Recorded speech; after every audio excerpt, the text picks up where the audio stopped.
pues, soluciones matemáticas de dos ecuaciones, pero físicamente, pues, ¿qué significan? ¿O qué representan en relación con la línea?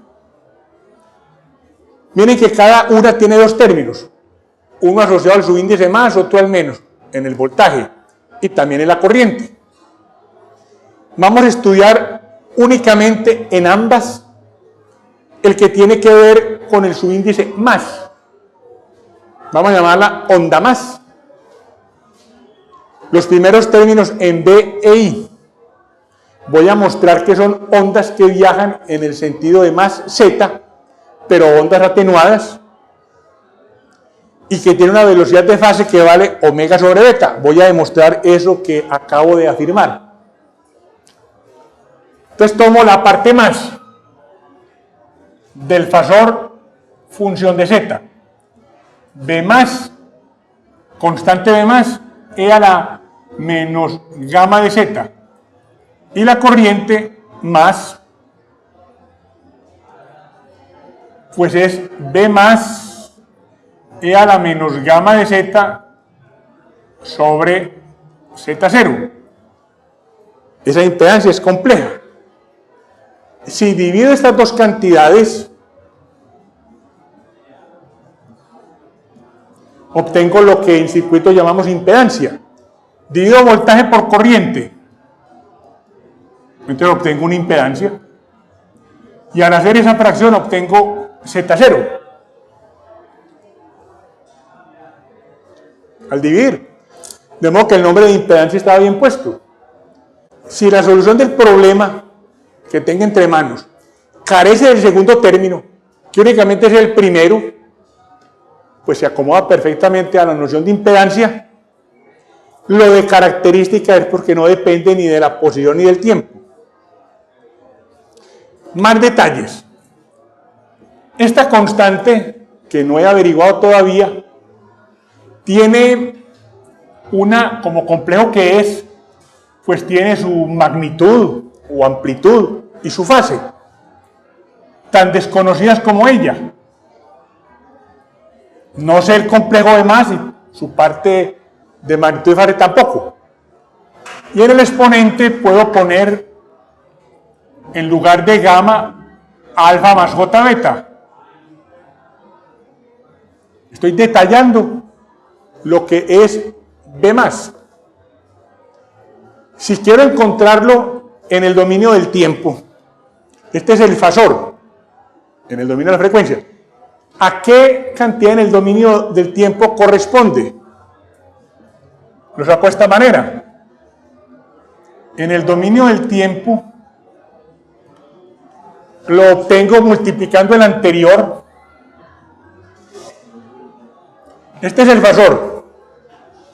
Lo multiplico por E a la menos, a la más omega t, a la j omega t. El fasor lo multiplico por E a la j omega t, tomo la parte real del producto. Excusen que se me olvidó E a la j teta más. Si tomo la parte real de esa cantidad, obtengo en el dominio del tiempo el voltaje cuyo fasor, el que tengo en la parte superior del tablero, da, esta es una cantidad real, la saco afuera, E a la menos alfa z también. Y quedan solo cantidades exponenciales imaginarias puras. J teta más, J omega t, menos J beta z. De las cantidades imaginarias, exponencial imaginaria, la parte real es coseno. Entonces, coseno de omega t menos beta z más teta más. Encontré el voltaje real que corresponde a ese fasor. Observen que este coeficiente de coseno es la amplitud y este ángulo es la fase.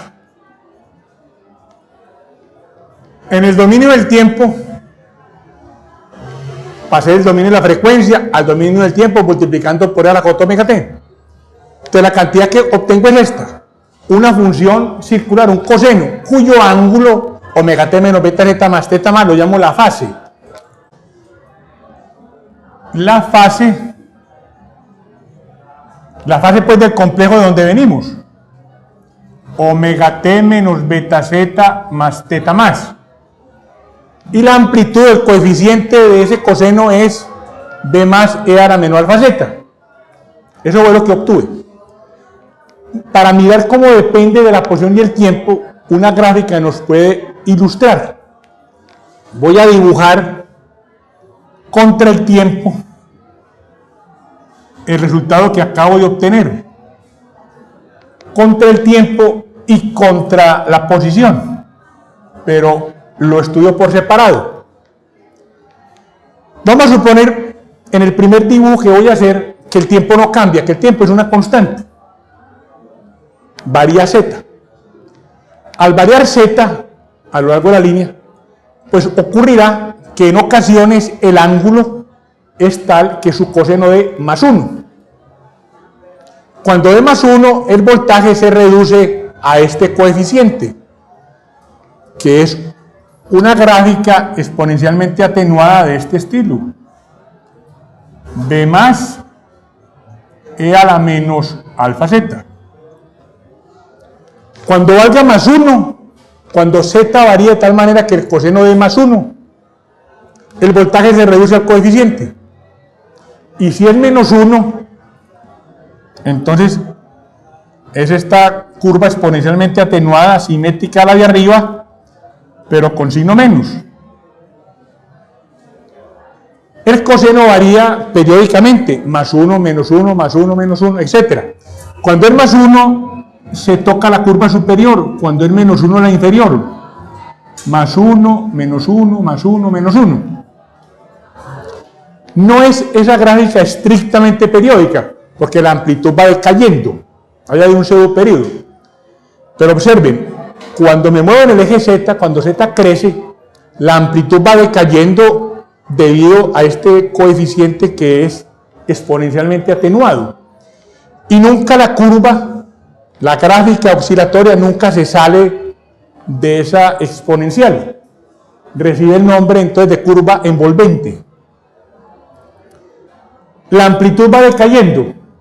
La consecuencia es, y es muy grave, es que la señal que sale del generador se va atenuando a lo largo de la línea. Podría no llegar a la carga, podría atenuarse en el camino y el objetivo de llevar energía a la carga se frustra, completamente frustrado. ¿Por qué pasa eso? Por alfa. Por tal razón llamé a alfa constante de atenuación. El nombre está bien puesto. Como aparece en una ecuación, una exponencial de exponente real, en trigonometría hiperbórica, alfa z corresponde a un ángulo. En trigonometría hiperbórica, senos y cosenos hiperbólicos, ese es un ángulo que se mide en Neper.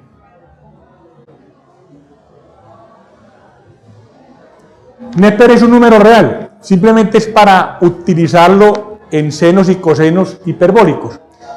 Neper es el apellido del hombre que inventó los logaritmos naturales, por 1600. Ese hombre, con ese invento de matemática, estrictamente transformó el mundo. Hay muchas cosas que cambian el mundo. El mundo no lo cambian solamente los ideólogos de filosofías políticas o económicas. Ese hombre cambió el mundo. Cambió la forma de calcular las cosas, de poder proyectar cálculos que a mano eran imposibles, de resolver problemas y situaciones increíblemente difíciles, las facilitó. No tendríamos comunicaciones inalámbricas, seguramente no hubiera llegado el hombre a la luna, si Neper no hace ese invento. Uno de los hombres, pues, para recordar. Alfa entonces se mide en Neper por metro. Estrictamente pues es 1 sobre metro, porque Neper no tiene dimensiones. Oscila Tañal oscila. La oscilación se debe a la manera como varía el coseno, más 1 menos 1. Ahí está, la oscilación depende de beta z. Como está metido en la fase, por eso llamé a beta la constante de fase. Beta z es otro ángulo,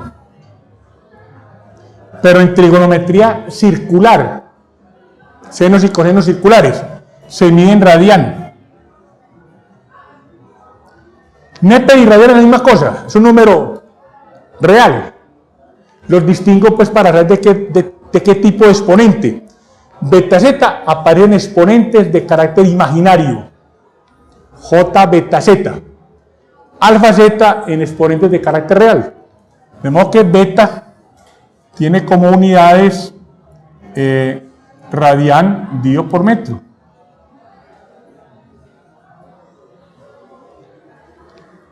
Esta gráfica es como una especie de foto tomada para un cierto tiempo, digámoslo T1.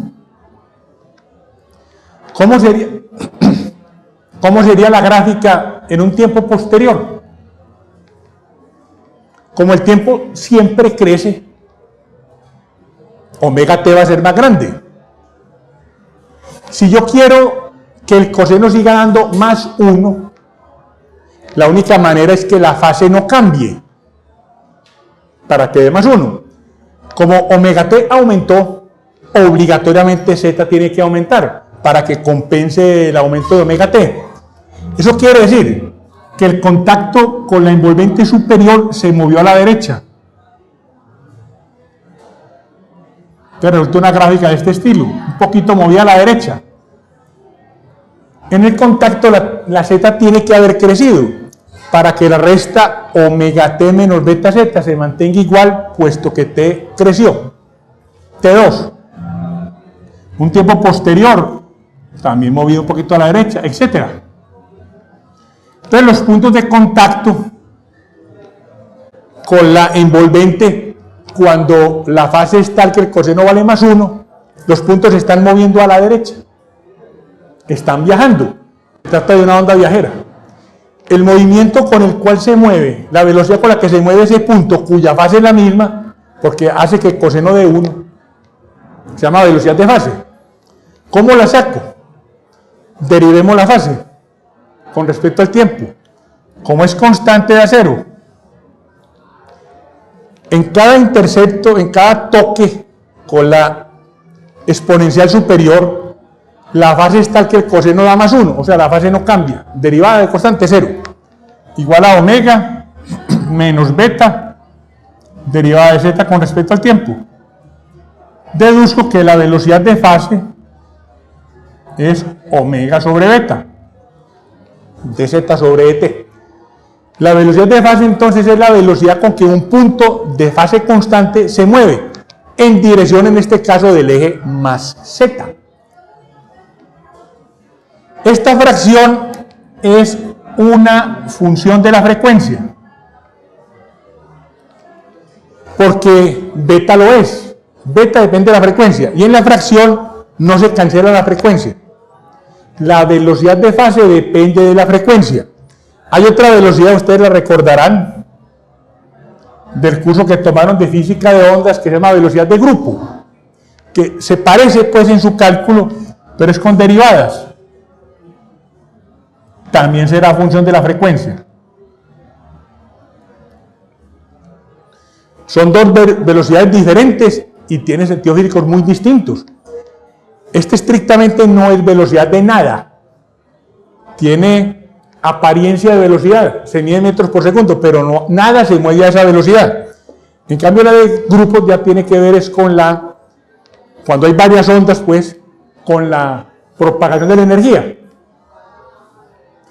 Ambas dependen de la frecuencia, y ahí aparece un segundo problema grave. Una de las aplicaciones de la línea es la telegrafía, otra la alta tensión. Hasta allí no importa que la velocidad dependa de la frecuencia, no importa. Pero si queremos usarla en la telefonía para transmitir voz, resulta que la voz humana no es monocromática, sino que tiene múltiples frecuencias. lo que se transmite es un fonema, golpes de voz, una sílaba formada por muchas frecuencias. Al viajar por la línea, lo que entró en un golpe de voz junto, al viajar, todas lo hacen con velocidades distintas. Al viajar por la línea, lo que entró junto va a llegar separado. Se van a dispersar, unas más rápidas que otras. Por otro lado, también alfa, lo vimos hace un momento, es una función de la frecuencia. Entonces, cada una se va a atenuar de manera distinta. Significa que lo que entró por el extremo de generación de manera distinguible, un fonema, una sílaba, va a llegar en C como ruido. De modo que la línea de transmisión no sirve para transmitir la voz, no sirve para el teléfono. Problema muy serio.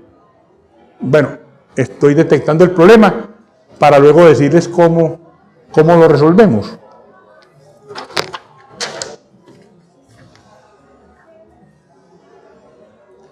¿Tienen preguntas en lo que llevo expuesto? Entonces, formulé un modelo de línea, lo voy a manejar como un circuito de parámetros repartidos, planteo las ecuaciones, resuelvo las ecuaciones, tengo ya la solución, hay dos constantes de integración que debo calcular.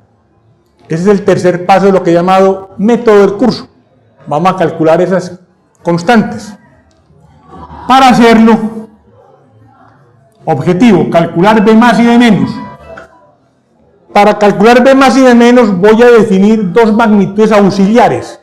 Me van a servir mucho para el análisis de la línea. Z mayúscula de Z minúscula, función de Z, y gamma. ¿Qué son?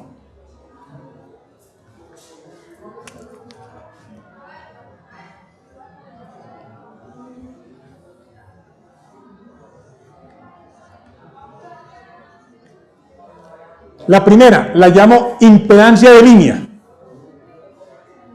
Es simplemente dividir en un punto de la línea el voltaje por la corriente.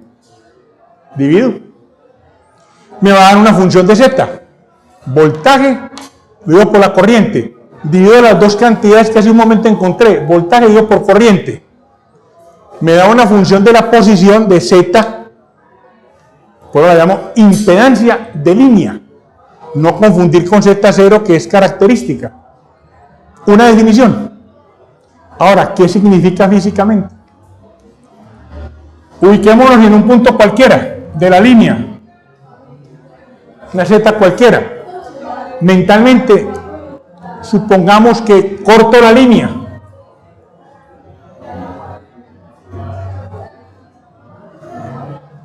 Corté la línea. Pero requiero que voltajes y corrientes a la izquierda queden exactamente como estaban. Debo mantener la línea funcionando en idéntica manera. La conexión la hago con esa impedancia. Entonces, físicamente, ¿qué representa esa definición? Es la impedancia equivalente desde el punto de corte, que es cualquier Z. Es la impedancia equivalente a toda la línea más la carga, a toda la longitud de la línea que llega hasta la carga, más la carga. Esto representa todo eso.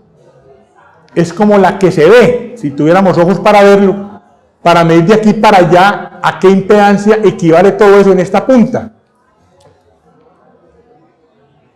Una definición. Otra, coeficiente de reflexión. Utilizo la letra gamma mayúscula para definirla, para simbolizarlo. Gamma de Z es tomar en la expresión del voltaje el segundo término lo dio por el primero. Hay una onda más, ya la estudié hace un momento. ¿Qué es la onda más? Es una onda que viaja en el sentido del eje más Z, por eso el subíndice, que al hacerlo se atenúa en más Z, cada vez se pone más chiquita y tiene una cierta velocidad. El otro término que corresponde al signo menos es una onda igualita, pero se mueve en el sentido de menos Z, se mueve desde la carga hacia el generador. Al moverse en esa dirección se atenúa. Entonces una que va y otra que viene. Hay otro problema severo. Tercer problema. se supone que el generador le debe entregar toda la energía a la carga. ¿Cómo que hay una que se me devuelve? Si hay algo que se me devuelve, se me está devolviendo energía y hay un problema. No debería existir este término que estoy llamando onda menos. Bueno, pero sí existe, por razones que ya voy a mostrarles. A la fracción respecto a la incidente la llamo coeficiente de reflexión de esa onda de voltaje. Una cantidad sin dimensiones. Físicamente representa la porción de lo que se devuelve en función de lo que se mueve en maseta. En lugar de decir onda más, podría llamarla onda incidente. Desde el generador incide sobre la carga. Onda reflejada, la que rebota de la carga se devuelve hacia el generador. Por su definición, observen aquí el exponente se suma, queda 2 gamma z. Esta cantidad, cuando la calculo en la carga, supongamos que el origen de coordenadas lo pongo en la carga, que hay la posición 0. Entonces, cuando vale 0, pues este exponencial da 0, queda la 0,1. Eso es gamma c. Coeficiente de reflexión en la carga es la fracción de estas dos cantidades. Como es una cantidad compleja, pues tendrá su magnitud y su ángulo de fase. Reemplazo aquí arriba, gamma c a la j teta c, incorporé el j en este exponente. Gamma es alfa más j beta, los incorporo y los separo aquí en este exponente. Toma en cuenta que z es una cantidad negativa. Al ubicar el origen de coordenadas en la carga, toda la línea queda en la porción negativa del eje z, de modo que la coordenada z es igual a menos valor absoluto de z. En cualquier punto de la línea, z variando, va a cambiar el exponente en esa cantidad. Entonces, este exponente y este exponente. Bueno, 2 definiciones me van a servir para calcular B más y B menos. Observo que no son diferentes, que se pueden vincular esta y esta. ¿Cómo? En estos 4 términos divido el primero de ellos por el mismo y divido por ese término los otros 3. Divido por sí mismo, aquí da 1. Este dio por el coeficiente de reflexión. Esta ecuación se convierte en esta, que nos muestra, si conozco el coeficiente de reflexión en alguna posición z, con esta ecuación calculo la impedancia. Pero puedo recíprocamente despejar de aquí gamma en función de z y nos queda esta ecuación. Si conozco z, impedancia en cualquier punto de la línea, con esta ecuación deduzco el coeficiente de reflexión. Estoy ligando las 2 definiciones. En la carga,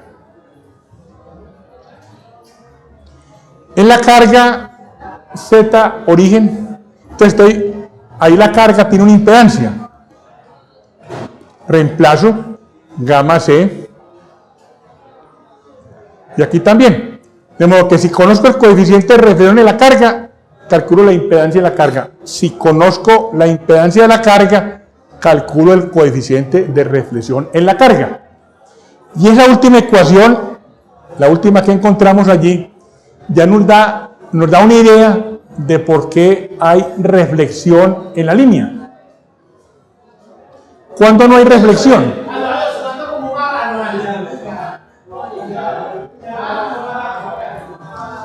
¿Cuándo no hay reflexión? Cuando el coeficiente es 0. No hay reflexión. ¿Cuándo sería 0? Cuando la impedancia de la carga y la impedancia característica de la línea sean iguales. Si esos son iguales, da 0. Es decir, se diseña la línea, el grueso de los alambres, el material de los alambres, la distancia entre los alambres, el material que hay entre los alambres. Se diseña de tal manera que Z0 sea exactamente igual a la impedancia de la carga. Y así no hay onda reflejada. ¿Será eso posible? Por ejemplo, entre la unidad central de un computador y un periférico, como decir el teclado el monitor, una impresora, que son objetos permanentes. Hay un cable especial que el fabricante vende y funciona. Es decir, se conoce la impedancia de ese elemento y el cable respectivo. Pero pensemos en otros términos. Por ejemplo, G es la central hidroeléctrica de San Carlos, C es la ciudad de Medellín. Medellín tiene una carga que durante el día cambia. Desayuno, almuerzo y comida, hay unas demandas de energía mayores, por la noche menos. O sea que la carga fluctúa todo el día. La línea de transmisión ya está tendida. Entonces les decía que si hablamos de la ciudad de Medellín, la carga fluctúa y la línea ya está tendida, ahí hay un desacople permanente, quiere decir que parte de la energía que viene de la central se devuelve. ¿Qué implica? Estamos botando dinero, estrictamente agua, que podríamos utilizarla en un verano, o podríamos estar quemando más carbón del necesario o combustible en una termoeléctrica, porque parte de la energía se está devolviendo. Ahí hay un problema que hay que resolver, de los que mañana en la clase voy a mirar cómo atenderlos. La clase extra mañana a las 8 de la mañana en el 10.118. Se puede llegar a situaciones extremas. Por ejemplo, este coeficiente puede valer más 1. Supongan ustedes que se pone en corto. En el campo un árbol baja la rama, pone en contacto las dos líneas. Entonces aquí la impedancia en el corto es 0. Y al hacer la fracción da menos 1. En un cortocircuito el coeficiente de reflexión da menos 1. Podría ocurrir una cosa más extrema. Supongamos que la rama no se apoyó suavemente, sino que el árbol se fue encima de la línea y la derribó. Y quedaron los cabos sueltos. En tal caso, estoy frente a un circuito abierto. En un circuito abierto la impedancia es infinita y esta fracción nos da más 1. En ambos casos obviamente la carga se desactiva. Les dejo a ustedes que comprueben que también da magnitud 1 el coeficiente de reflexión cuando la carga es completamente reactiva. En esos casos todo se devuelve. Pero que todo se devuelva no es simplemente el problema de que se desactiva la carga. O sea, la energía que se le lleva a la carga ya no le llega. No, hay un problema que puede ser grave. Es que la onda reflejada podría dar lugar a lo que se considera en mecánica de fluidos como un golpe de ariete. La onda incidente, supongamos que sea así. Podría ocurrir que la onda reflejada igual coincidiese. Los máximos de la onda coinciden, luego pega en el generador y rebota en la otra dirección. Podría ocurrir que la adición de esos máximos llevase a un sobrevoltaje, a una sobretensión que dañase el generador. Eso pues también es un riesgo que se debe evitar. Ahí obran las protecciones pues, para que no se dañe el generador. Y entonces el problema no es simplemente reparar aquí, pues habrá que reparar, sino que la línea después hay que energizarla. Cuando eso ocurre en un país, a veces se dan casos como en Colombia, que por cualquier razón se desactiva una línea, entonces esa la pagan. En un momento de alta demanda, otras líneas tienen que entrar a ejercer el papel, pero entonces se sobrecargan. Se sobrecargan mucho, entonces van apagando. Cuando menos se piensa, un país está apagado. Le pasó a Colombia, le pasó a Estados Unidos. Ahí hay un problema pues que hay que controlar muy bien. Y por eso en los campos están chequeando que no haya árboles generando cortos o con riesgo de dañar la línea. Lo están pues talando o descopando. Ahora sí pasemos a para lo que definí ese par de constantes, ese par de variables para calcular este par de constantes. Condiciones de frontera. ¿Cómo vamos a entender la línea? Pues tiene un extremo que es la generación. El extremo de generación. La línea es el par de alambres. Tiene una longitud definida. En los extremos hay una carga y un generador. ¿Qué voy a poner en los extremos?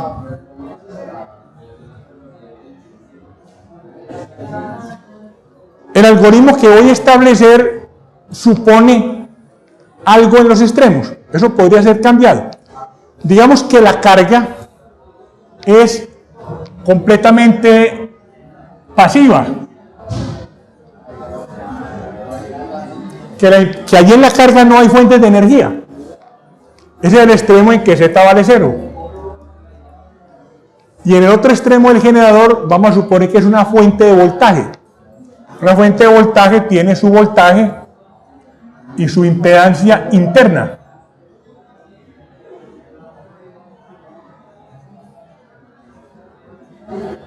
Podría ser una fuente de corriente. Otros datos podrían ser diferentes a esos. Pues en otra parte de la línea dar información suficiente para calcular dos constantes. Supongamos así la línea. Tiene su coeficiente de reflexión, en cada punto su gamma, su z. Me ubico en la carga. En la carga z vale 0. Ahí ubico el origen de coordenadas. Z vale 0 ahí. En el extremo de generación vale menos L. Conozco la carga. La carga, pues la impedancia de carga. Conociéndola, reemplazo la ecuación del coeficiente de reflexión y puedo calcular perfectamente el coeficiente de reflexión. Esta cantidad a la derecha del igual conocida. Una fracción de cantidades conocidas me da gamma C. La primera ecuación entre estas dos incógnitas, que es lo que quiero averiguar. Ahora nos vamos al generador. Me ubico en el generador. Veo la línea desde el generador, desde ese extremo.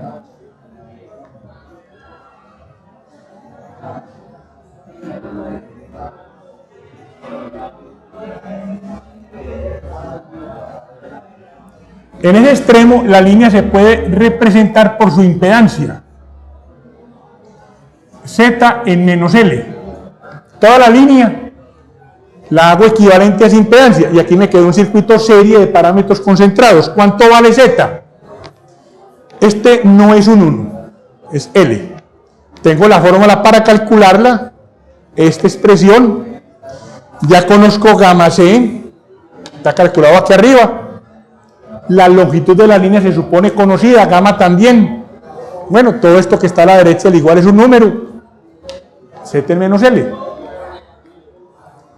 Y aquí tengo un circuito sencillo serie en donde el voltaje de la fuente se reparte entre la impedancia propia del generador y la impedancia que representa la línea. Es un divisor de tensiones. Una serie de dos impedancias. ¿Cuánto le toca de voltaje a cada una? Un divisor de tensiones. La impedancia de la línea en ese extremo dividido por la suma de las impedancias. Esta cantidad que tengo ahí a la derecha, el igual, todo es conocido. Se conoce la fuente, el voltaje. Ese es el voltaje que se alimenta a la línea en este extremo, el extremo de generación. Como conozco la ecuación respectiva, esta es la ecuación del voltaje en cualquier Z, pues Z igual a menos L, la hago ahí. Z en menos L permite escribir la expresión que les pongo a la vista. De esa igualdad, la única incógnita es B+. La paso a dividir. E a la gamma L, toda esta cantidad la paso a dividir y encontré B+. La incógnita B+. Con esa me devuelvo a la ecuación previa, la que permitió calcular gamma C y deduzco B-. Es decir, ya resolví el problema teórico del modelo de línea de transmisión. En el dominio de la frecuencia, esta ecuación es completamente conocida. Sé cuánto vale B+, cuánto vale B-. Armado con esa ecuación, a esos problemas que les estuve planteando, la onda se atenúa. Puede que no le llegue energía a la carga, problema que hay que resolver. Hay distorsión de la señal, entonces la línea no sirve para la telefonía.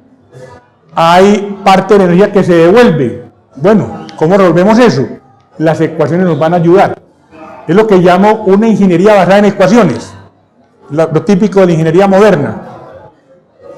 Observen lo siguiente. Cuando se resuelve un problema de estos por parte de los estudiantes o por uno mismo, hay varios motivos para uno equivocarse. Les voy a señalar 3 para que los tomen en cuenta y eviten incurrir en el error. Lo primero, aquí hay mucha carpintería numérica. Observen, empieza haciendo esta fracción, una fracción de complejos. ¿Cómo resto y cómo sumo complejos? En forma rectangular. Pero después los tengo que dividir. Cada uno lo tengo que pasar a forma polar para dividir. En forma polar se dividen las magnitudes, se restan los ángulos. Entonces de ahí obtengo el complejo gamma C como magnitud y fase. Ese ángulo de fase en la calculadora típica se mide en grados. Y grados se simboliza con la bolita. Si no le ponemos bolita, es radianes. Ahora miren esta expresión, esta. Ese gamma que acabo de calcular, un complejo, lo multiplico por otro. Pero este complejo, la parte compleja que está en el exponente, 2 gamma L, eso se mide en radianes. Entonces, al multiplicar estos dos complejos, debo sumar las fases. Primer motivo de error, es que uno está en grados y el otro está en radianes. O grados o radianes, pero no va a sumar pues de esa manera. Les aconsejo trabajar siempre en grados. El exponente, por decir algo, dio 1000 radianes. Vuelvan esos grados. Pi radianes es 180 grados. 1000 radianes, ¿cuánto será? Eso nos da en grados. Y después lo reducimos a los 4 cuadrantes a un ángulo de 0 a 360 grados. Y luego, al multiplicar, sumamos las fases. No hay problema. Entonces, primer error. Ángulos en grados y le ponen la bolita para distinguir. Y los radianes los vuelven grados. El otro motivo de error, es toda la carpintería que hay. Aquí hay un producto. Le sumo el número 1. Vuelve otra vez a la forma rectangular. Lo divido, forma polar, multiplico, etc.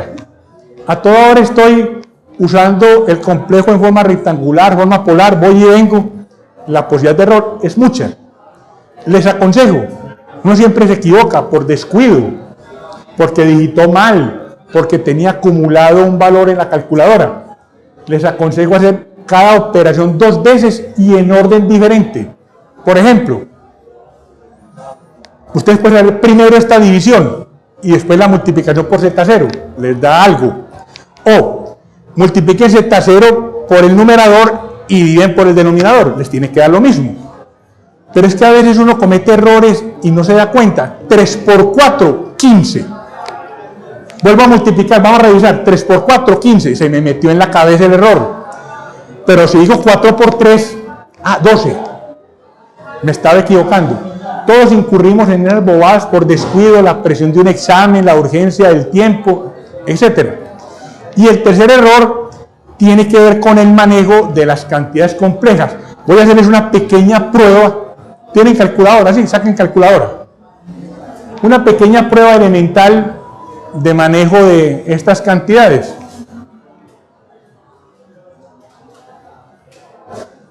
No hay sino dos. Bueno, esas 2 me sirven.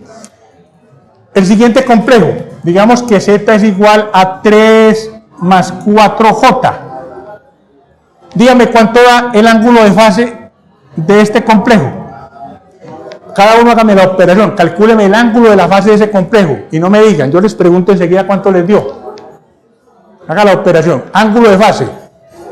O sea, al pasarlo a la forma polar, ¿cuál es el ángulo? ¿Cuánto le da?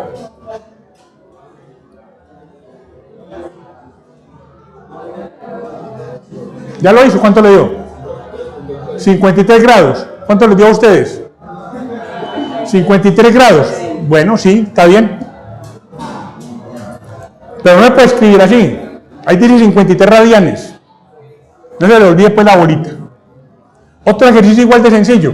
Digamos que z es igual a menos 4 más 8j. Dígame cuánto da el ángulo de fase.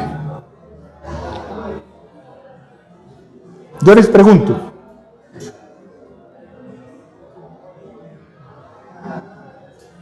¿Cuánto le dio? ¿Cuánto le dio? No, no le oí, duro. 73. Le dio menos 63 grados este. Bueno, ¿cuánto le dio a ustedes? Les informo que se equivocaron. Ese es el error que quiero que eviten. No da menos 63. ¿Ya se dieron cuenta del error? Es que en la representación polar, este signo menos nos muestra la parte real negativa. El ángulo es este. La calculadora les dio este otro. Directamente la calculadora les da el ángulo, pero uno tiene que manejar en la cabeza qué es lo que representa el complejo. No es este, es el 180 menos 63. 117, ¿qué? 127 grados. 117. Los dos se me equivocaron. Bueno, ese tipo de errores hay que evitarlos, son pues como propios primero de la carpintería, cuando hay mucho método numérico en uso y una manipulación de esos complejos de forma equivocada. Las calculadoras programables no tienen este problema porque usted le pone ahí parte real, parte imaginaria y le hace la operación. Pero las que utilizaron pues son las normales. Uno es el que tiene que manejar el problema, no la calculadora. En la clase de mañana, esos tres problemas que enuncié, voy a mirar qué atención, de qué manera la ingeniería puede resolverlos. Cuando digo la ingeniería es que estoy incluyendo errores. O sea, la solución no es que no hay más problema, sino que se puede administrar el problema. Nos vemos mañana.